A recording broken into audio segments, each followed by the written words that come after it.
I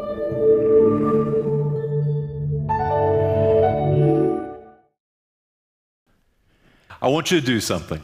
I'd like you to take a moment and visualize a successful international business.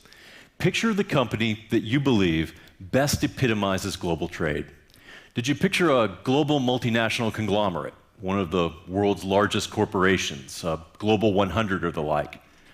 How about one of the companies that actually has the word international baked right into their name? Maybe IBM, AIG, or ING. Is it one of the global brands that you see when you travel overseas everywhere?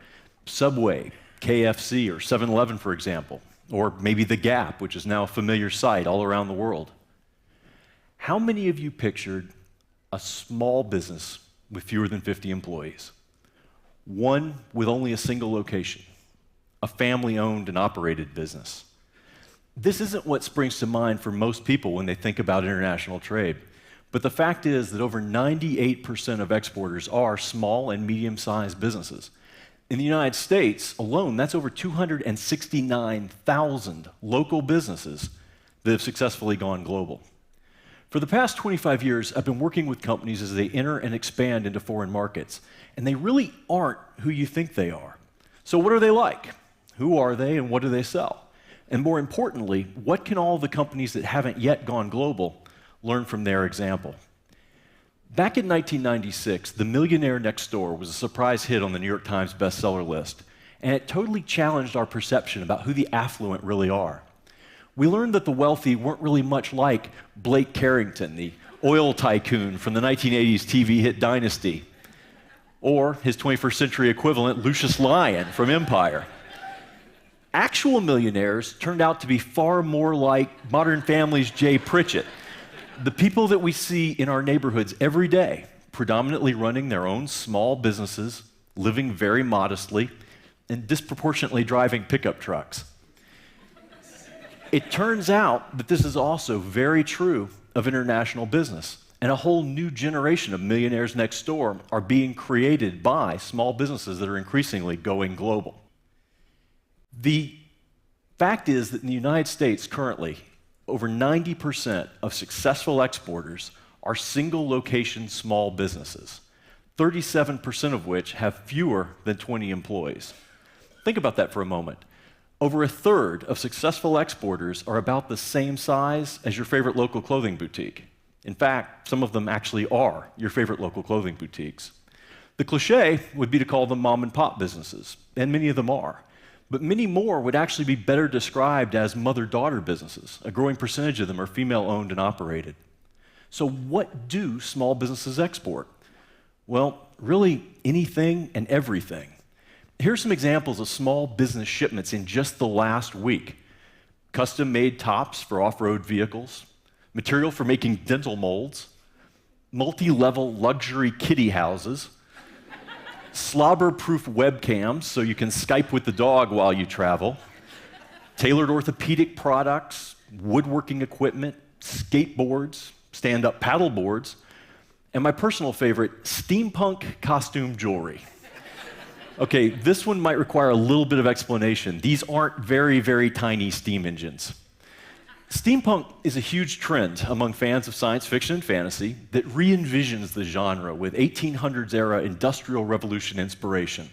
Think George Lucas meets Jules Verne, Princess Leia in a hoop skirt with a parasol, and the Millennium Falcon's now a dirigible with ornate gears and tail fins. This exporter is my favorite because they're very illustrative of how many businesses first get involved in international trade. This is one of those mother-daughter companies that we were talking about a minute ago. And a couple of years back, they weren't planning to export at all. In fact, they wanted to import. Their plan was to import really cool retro Victorian and Gothic jewelry to sell to steampunk fans who dress up in costumes and go to conventions. And what they'd hoped to do was to import these items from the coolest Victorian and Gothic places that they could think of. But they couldn't find a supplier in London or Hong Kong or Prague or anywhere else they thought that things like this might be found. So they had their own pieces custom manufactured, and they put them up on their website, hoping to sell to the locals who were working on their costumes for Dragon Con, aka Nerdy Gras, an annual event drawing 52,000 genre fans. But what they got were orders from London and Hong Kong and even Prague. And that's when they did what many companies do when first presented with international growth opportunities. They fought those orders off hard. They walked away from sales and left money on the virtual table. They told customers that they were only set up to sell domestically, and they even put terms to that effect on their website. But they also had their phone number on their website. And one persistent potential international customer, absolutely insistent that they were going to take her money, called and patiently walked them through what would be required to ship her order internationally. And it turned out to be a lot less difficult than explaining what steampunk is. When they got to the part about payment, the customer incredulously asked them, "You do have credit cards in your country, right?" So now, today, this business has very different terms on their website. And more importantly, they've got over 280,000 in international top-line sales, which have grown to account for about a third of their revenue. There are thousands of examples like this. Small business owners becoming unlikely millionaires by opening their shops to international trade. But here's the crazy part. In the United States, fewer than 1% of companies currently export. This is the lowest level of active exporters in the industrialized world. The vast majority of US business stops at the border. I mean, talk about leaving money on the table. Yikes. Why is this the case? International borders have never been more permeable to trade than they are today. The fact is, the barriers that most companies face in going international just aren't the borders on the map. The borders they have a hard time crossing are the ones that they establish for themselves. Doubt, uncertainty, fear. Doubt that there's international opportunity available for them. Uncertainty about how to reach customers in foreign markets. And fear. Fear that international business is inherently risky. Now, this first self-imposed border, doubt that there's international opportunity available for most businesses, it simply couldn't be further from the truth. The International Trade Administration reports that over 70% of the world's purchasing power is now located outside the United States, along with 95% of the world's consumers. International opportunity isn't just knocking at your door. It's already eaten your porridge, sat in all three of your chairs, and it's heading upstairs to figure out which one of your beds it wants. The second self-imposed border is uncertainty. Uncertainty about how to reach customers in foreign markets. And this is what causes most companies to pull the virtual welcome mat off their websites and confine themselves to domestic sales. What if we do something wrong, they ask. What if we sell things we aren't supposed to people or places we aren't supposed to? Okay, that's not actually international business. That's called smuggling. That's something completely different. And if your border shifts that quickly from we don't know how to export to what if we accidentally become international crime lords, it probably wasn't a very firm border to begin with. And either way, there literally is an app for that. And it'll keep you out of trouble, and it's available to your business for the low, low cost of absolutely free. The final self-imposed border is fear. And many companies truly believe that engaging in international growth opportunities opens you up to everything bad that can possibly happen. Loss, damage, theft, delay, diversion, regulatory penalty, high seas piracy. Some of them have seen the movie Captain Phillips, maybe one too many times.